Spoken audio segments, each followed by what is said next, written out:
Assalamualaikum warahmatullahi wabarakatuh. Di sini kami dari kelompok 3 akan mempresentasikan mengenai kontrol self assessment yang beranggotakan 1. Friska Mega Pratiwi, 2. Siska Sofia. Next. Definisi CSA.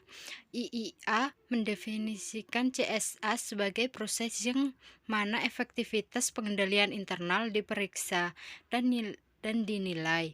Tujuannya adalah untuk memberikan keyakinan memadai bahwa semua tujuan bisnis akan dicapai. Next.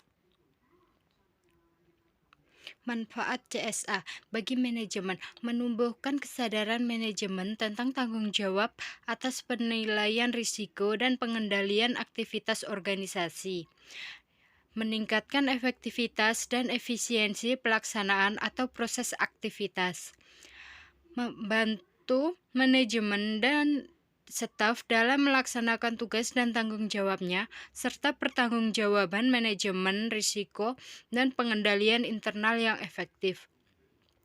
Dengan adanya lokakarya atau workshop, maka tiap tingkatan manajemen akan bertemu untuk berdiskusi dan meningkatkan komunikasi di setiap tingkat atau jenjang. Keterlibatan manajemen dan pelaksanaan proses atau aktivitas dalam mengidentifikasi masalah dan solusi mendorong timbulnya ownership atas solusi tersebut sehingga mereka termotivasi untuk melaksanakannya. Bagi auditor internal, 1. CSA menjadi sarana bagi auditor internal untuk meningkatkan dan menguji soft dan kontrol. 2. Meningkatkan peran dan fungsi unit audit internal dalam mengevaluasi risiko dan pengendalian.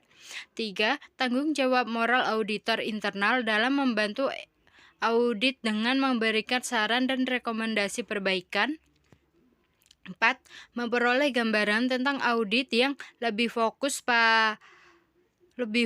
sederhana, kecil, tapi lingkupnya lebih komprehensif.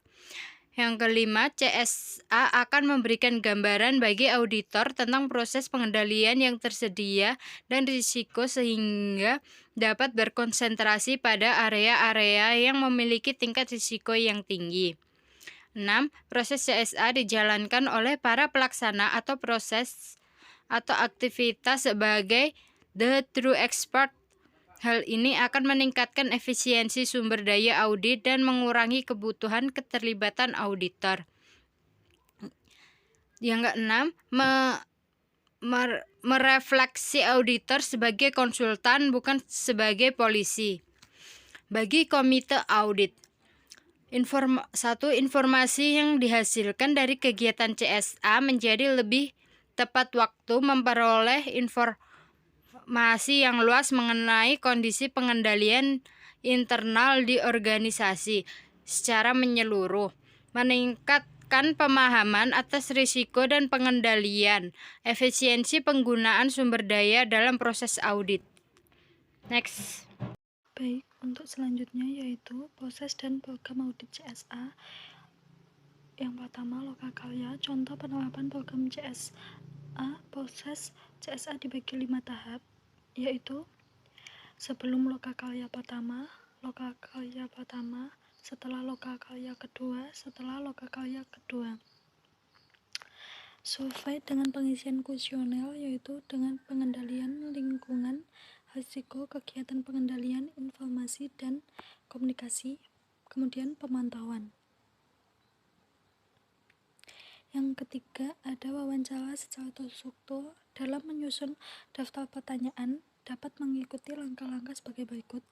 Menentukan tema wawancara, menentukan narasumber yang akan diwawancarai, selanjutnya menyusun daftar pertanyaan yang dengan memperhatikan kelengkapan pertanyaan yang terdiri dari apakah, siapakah, mengapa, di mana, dan bagaimana. Dalam melakukan wawancara diusahakan menggunakan bahasa yang baik dan santun. Kemudian mencatat hal-hal yang penting dan menulis laporan hasil wawancara. Kendala dalam CSE yaitu pertama, memungkinkan adanya resistensi dari peserta sehingga dapat berakibat gagal terlaksana atau gagal dalam menyusun kesimpulan bahasan. Yang kedua, adanya potensi intimidasi dari peserta yang lebih tinggi jabatannya sehingga peserta kurang aktif dalam menyampaikan pendapat. Kemudian, jumlah peserta banyak dapat menyebabkan peserta kurang bisa berkonsentrasi dalam pembahasan masalah dan pengambilan langkah-langkah dalam penyelesaian.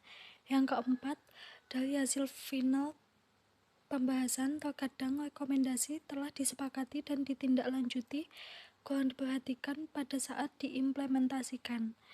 Yang kelima, kurangnya pemahaman peserta disebabkan karena desain pelatihan yang kurang menarik sehingga peserta kurang berminat.